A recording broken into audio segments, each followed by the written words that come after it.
Husay naman ang ginawa niya. Talagang nagtagaan niya talaga ng buong troso. Ang laki ng troso. Halos 5 tawang kasya. Troso na yung laki. Talaga namang hindi siya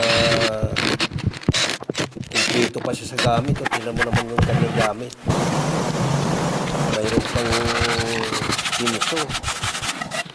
Mayroon pa siyang solar dyan sa ibabaw eh. Kumpleto sa gamit yung kanyang ginawa eh.